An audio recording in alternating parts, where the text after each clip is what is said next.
Hello, welcome to SwitchedOn, Paul speaking, and welcome to this week's Fuze Friday, where we take a look at Fuze4 Nintendo Switch, which is an app that lets you code your own Nintendo Switch programs and games.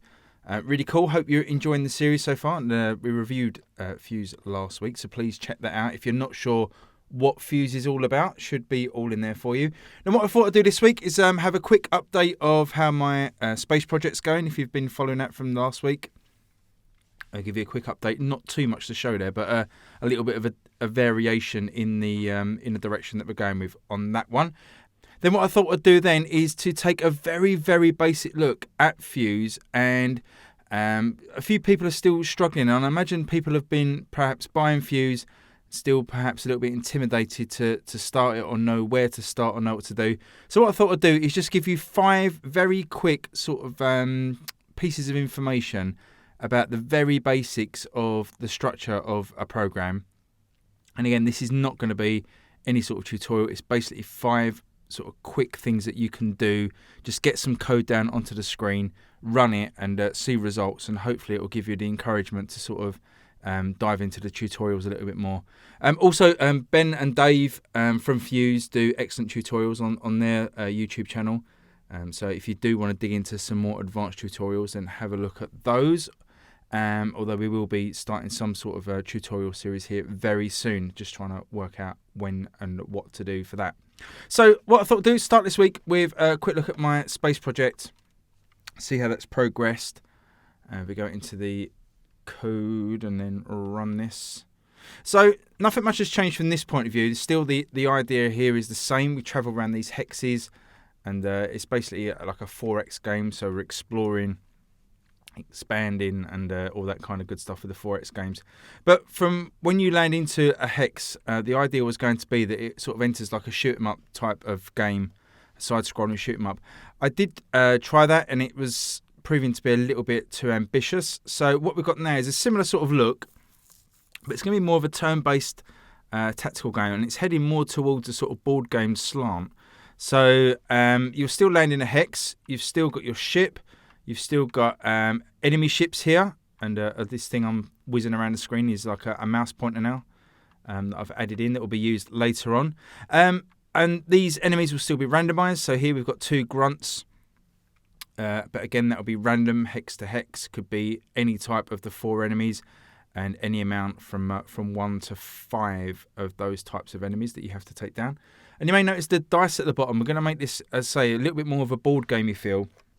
So I'm just testing these dice at the moment, which I'm really pleased with the results of how this has gone.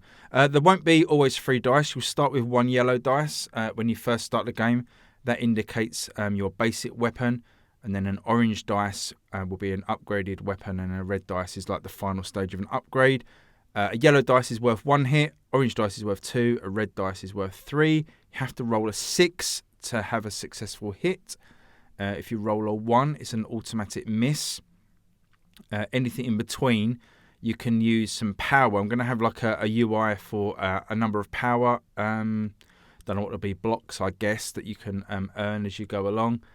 And you can spend that power to change the number of a dice roll. For, if you roll a 4, you can add 2 power to that to make it up to a 6, which will then give you a hit on one of these aliens.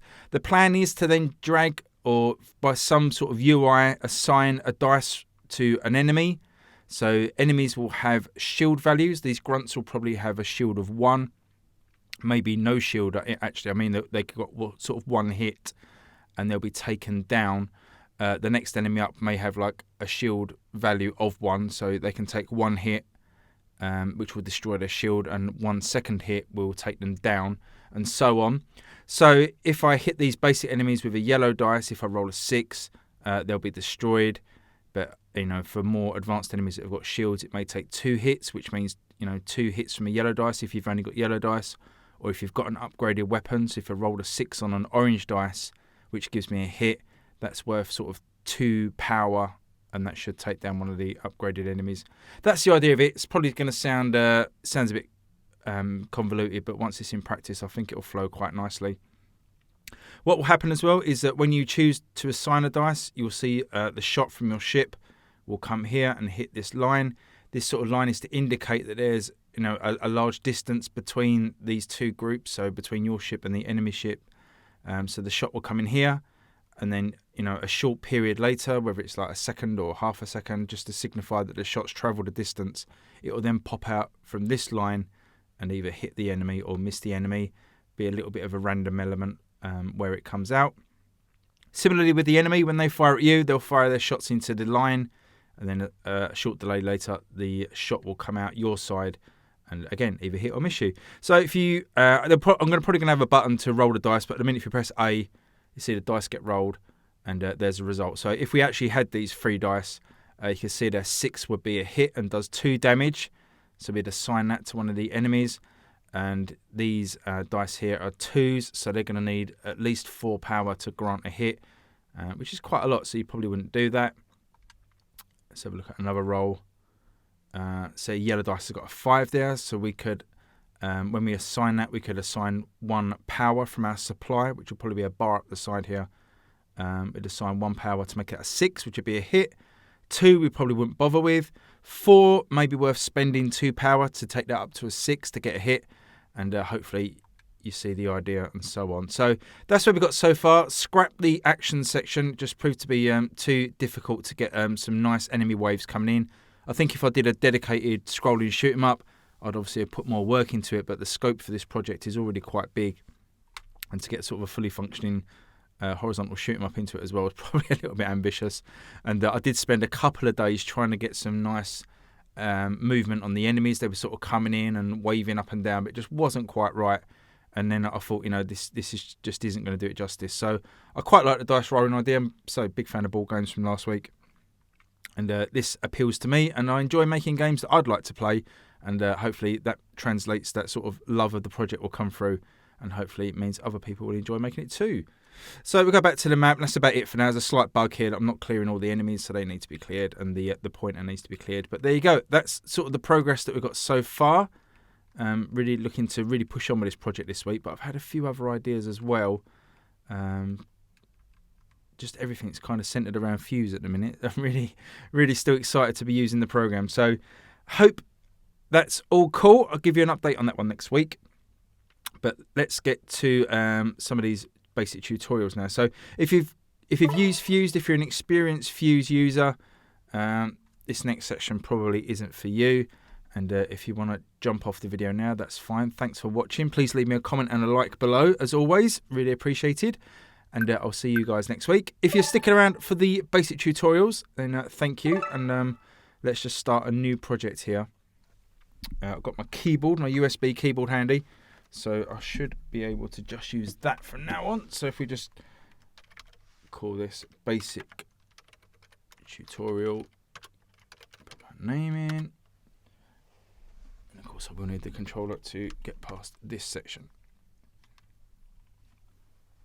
So what I thought I'd start with, when you start Fuze up, like I said, you probably start good intentions. You start the editor up here. You start with a blank screen. And it's kind of, what do I do? The tutorials in Fuze are excellent. I've said that multiple times, so it really is the best place to start. You can get those tutorials on the Fuze Arena website as well. So if you want to sort of have an iPad or another screen open with the tutorials so you can type them into your Switch, it's probably the best way to go rather than jumping backwards and forwards from the window. But what I'll do is just give you a really quick overview. So the very first thing you need to know in Fuze is that once you do start a program, the program runs between what's called a main loop. So it starts with a loop and ends with a repeat. Everything in between this will run 60 times a second, and this is basically where everything in your game happens. You'll have code up here. You'll probably, when you get a little bit better at Fuze, you'll have code down here, some functions and stuff probably. But the main crux of anything you do in your program will be between these two pieces of code here, the loop and repeat. Now, a little tip here, what I would do is whenever you start your loop, I'll just add a bookmark just so you can easily jump back to that if you can type without fat fingers. So you can easily get back to that at any time by bringing up your bookmarks and then just jump to the main loop. Again, I think I've said this before, but it looks okay now when there's only 12 lines, but when there's sort of 1,200 lines, you're going to want to use bookmarks to get around. So with that in mind, that's the sort of first fundamental that you need to sort of know, is that anything you do in Fuze will need to be in a loop like that to work. So if you want to just print out your name, it would have to go in this loop. If we take this loop out, if I delete all this code, and if I just do a print command, apologies for my fat fingers. And if I run that code, you probably won't even be able to see it, but the screen just flashes and then jumps back into the editor here. It's doing what I'm asking it. It's printing Paul. I think it is anyway. It's just happening so quickly that you can't see it. So if we put it in the main loop like this, what we'll also need to add as well is an update.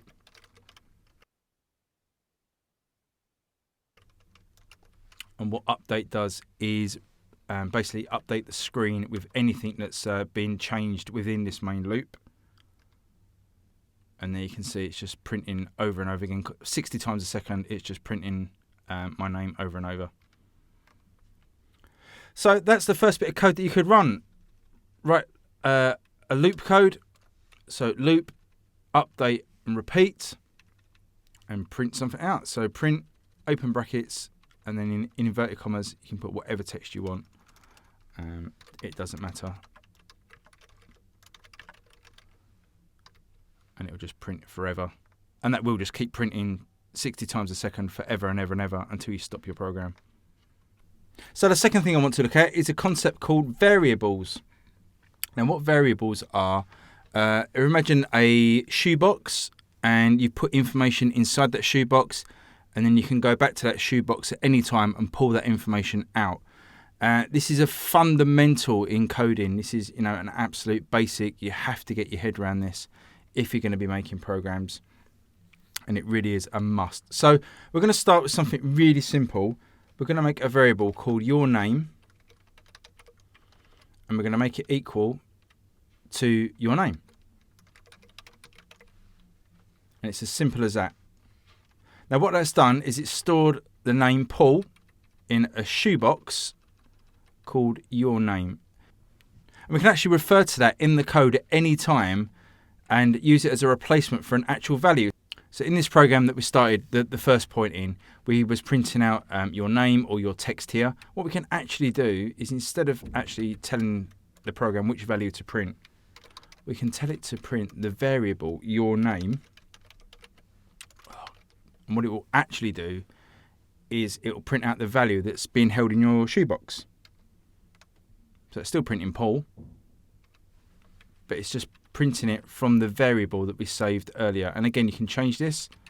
So if you want to change it to something else, it will just print whatever is in that variable. And as I say, it's a really, really common concept. You have to get your head around variables. They don't have to be strings either. You could have a number, and you can also call it anything as well. You don't have to call it your name or your number. We can call it, I don't know, the number. There are certain words that you can't use, and they'll go red. So if I wanted to call the variable then, you see it's gone red because that's like a stored code word in Fuze. It's used somewhere else, and it would just confuse the program if you use that as a variable name as well. So bear that in mind. But if it's a white piece of text, you can use that. So we'll just set the number to 5. If we change the print command here to the number and run that, so it's just printing 5, and it'll just print 5 forever.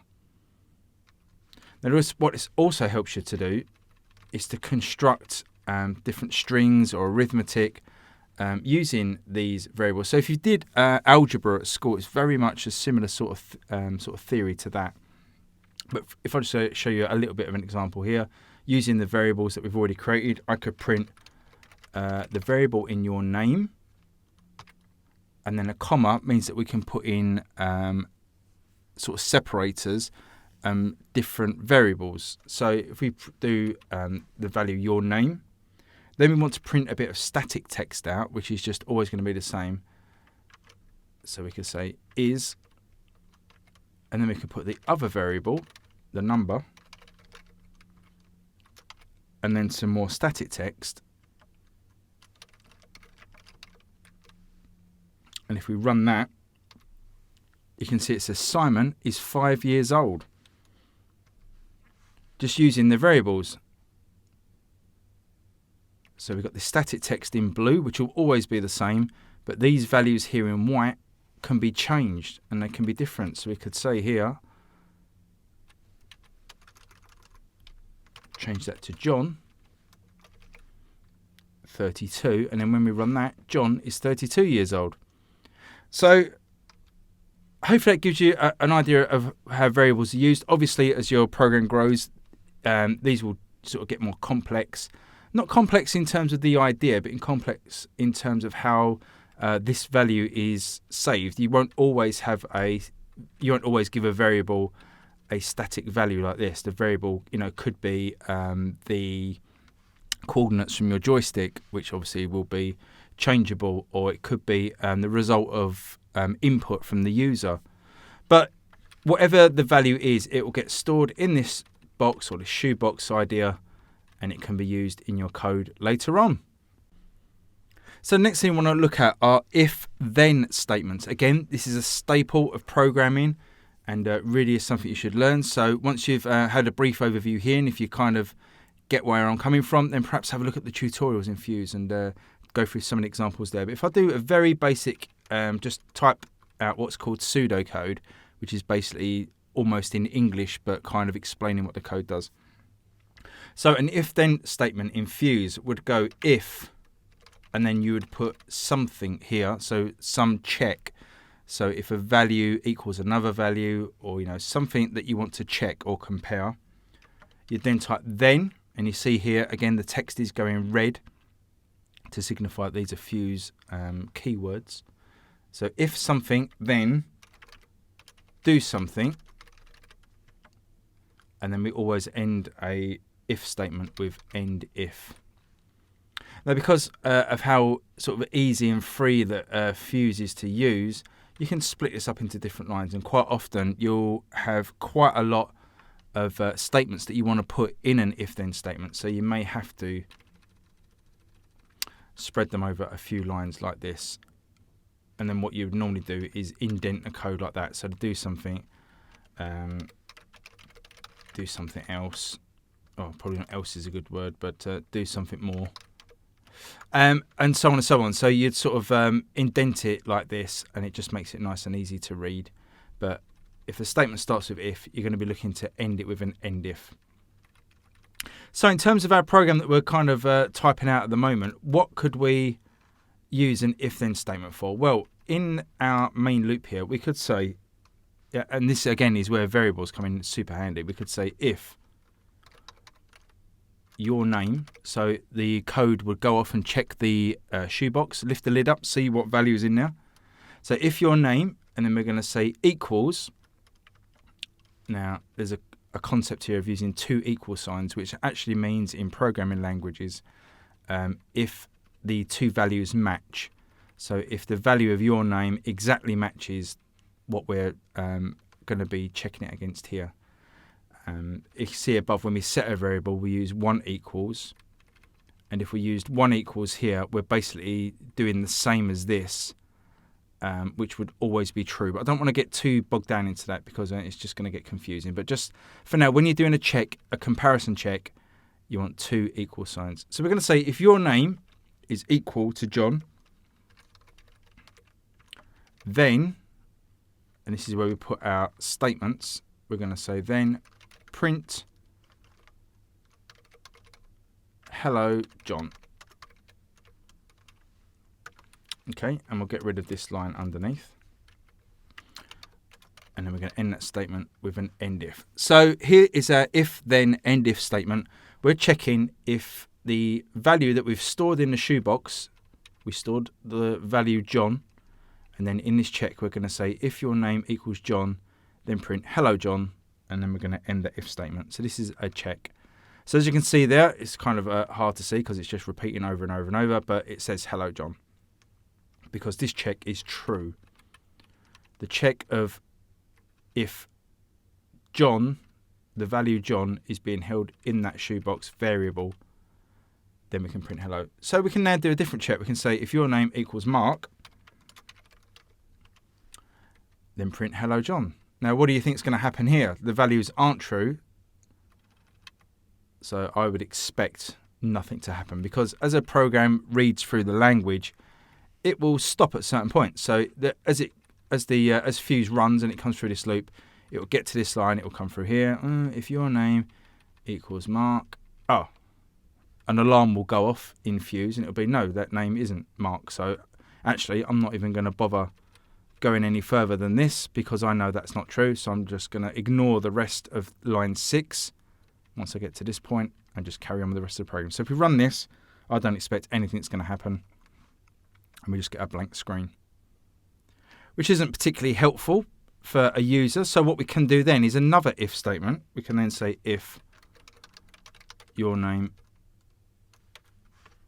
and we're going to say is not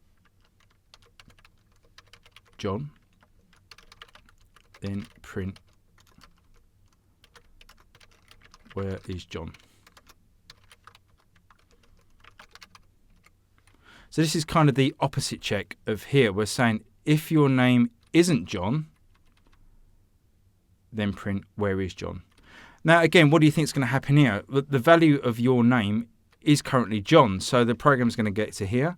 It's going to say is your name not equal to John, and it's going to go alarm bell. My name is equal to John, so this statement is false. So I'm just going to ignore the rest of this line and jump out. So again, if we run this, I expect nothing to happen. And we get a blank screen.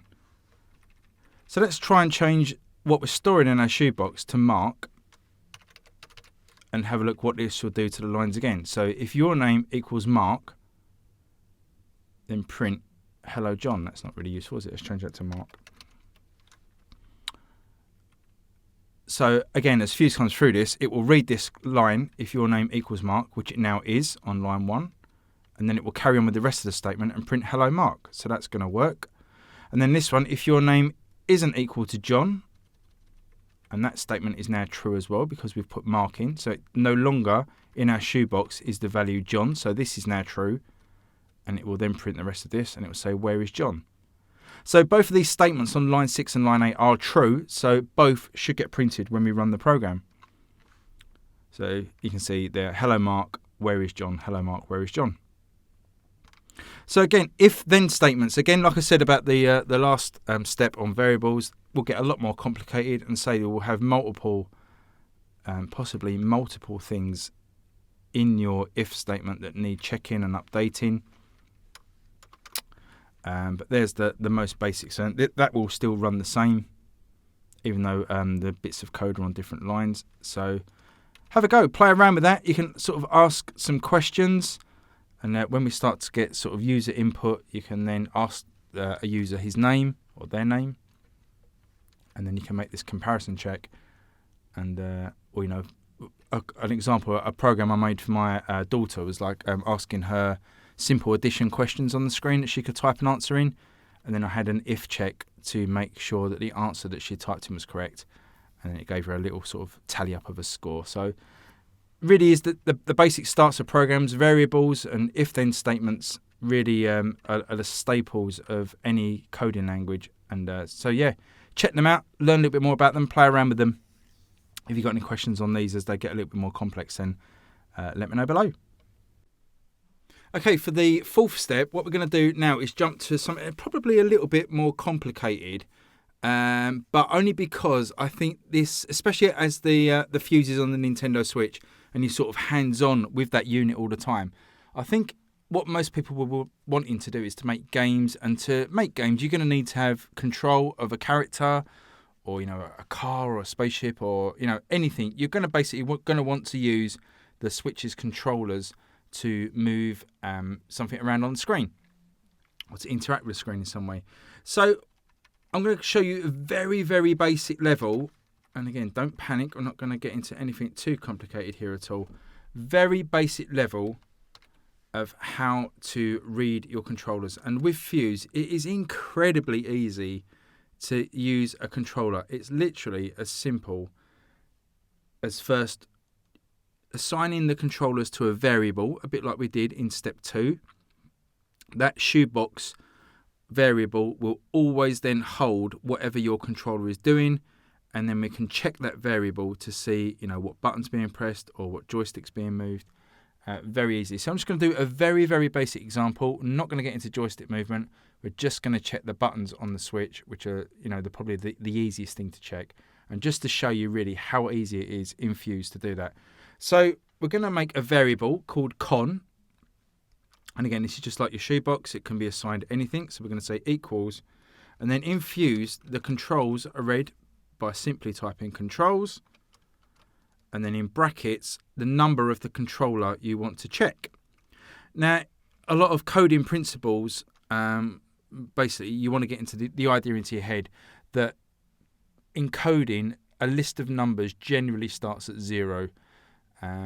Whilst we like starting counting at 1, computers like starting at 0 because that's the absolute beginning of a list of numbers. So controls in bracket 0 is basically your first controller, which, if you haven't got any other controllers attached to the Switch, is always going to just be your Joy-Cons that are on the side of the unit. Or if you've got a Pro controller attached, that will obviously take precedent over the Joy-Cons normally. So that will become your 0 controller. So basically, whatever controller you've set up on your Switch to be the one that you're currently using to move the Switch, to use the Switch with, that will be controller 0. So this line here is very simple. Con equals control 0. And every time within this loop and repeat, so 60 times a second, whatever the controller is doing, or whatever you are doing to the controller, or the player is doing to the controller, all of that information is being chucked in a shoebox called con that we can use to check and see what's happening. So then we can go and use our if-then statements. Very easy to say if con, so it's our shoebox, and then we want to check what part of the controller is being interacted with. And again, this is very intuitive and very simple with Fuze. You basically got the names of the buttons, so like A, we're going to put a dot in there, I'll tell you about that in a second, but basically A, B, X and Y for the buttons, ZR, ZL, R and L, the shoulder buttons. And then with the actual sticks themselves, if we just leave a bit of a space here just to differentiate them, the sticks you've got LX, which is the left stick but on the X-axis, and LY, which is the left stick on the Y-axis. So you can check whether the person's moving the joystick up or down. And then with this one, if they're moving it left or right. And then as you'd expect, the same with the right stick. So RX and RY. So if the person's using the right stick to go up and down, or they're moving it left and right. So very, very simple. You've got your start option buttons as well that you can check. But all we're going to do now is check if the A button's being pressed. And then all you do for that is to put a dot after con and then the name of the button you want to check. All we need to do is to type if con A, because then Fuze will know we're basically asking if con A has been pressed. But this is like the shorthand version by just saying if con A. So if con A is active, controller A button is active, then do something. And all we're going to do is just print out, like we did earlier with the variables, A button pressed.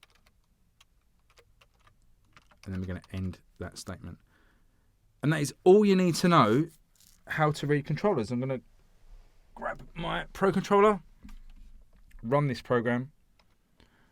It's going to do nothing because nothing's happening. Hold down the A button and you can see pressed A button or A button pressed.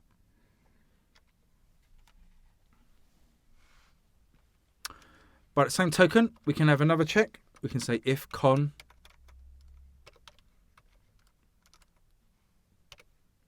B, then print B button pressed. And if we run that, press the B button, you can see B button pressed. I'll just tap that because I want to leave the text on the screen because I now want to press the A button.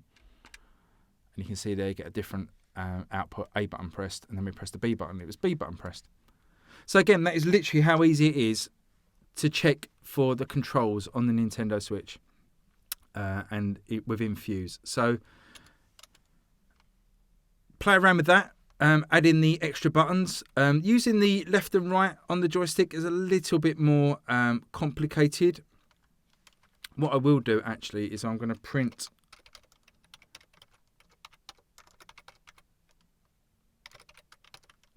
at. Now print at lets you add in these two numbers here, which give you a position on the screen where you want to print the text. So if we do that, then our text will always be printed at 00, which will stop it scrolling along the screen. So all I'm asking here is that print at the position 00, so the top left-hand corner, just the value of the controller, the value of the shoebox, what is being read into Fuze. So if we run that program, you can see here Fuze is now outputting all of the information on the screen at the moment. So we've got all the different buttons there: A, B, X, Y, up, down, left, right. It's the D-pad, the L and the R button, the ZL, ZR, all being constantly read 60 frames a second. If we press one of the buttons, so if you keep an eye on the top left-hand corner where B equals 0, if I press the B button, now that has changed to B equals 1. It's kind of hard to see, so what I'm going to add in to the main loop here, and again, you'll want this in your programs anyway, so it's probably a good time to add it. But you want to clear the screen. So 60 times a second, the screen is being cleared of all the information. And then, again, 60 times a second, we're printing at 00 some text, and then updating that whole, the whole shebang. Now, what that will do is if we run this program again, is as the screen's being cleared, what was happening last time is when I was pressing the A or the B button, the A equals 1 was being written over the top of A equals 0, and it just made it hard to see.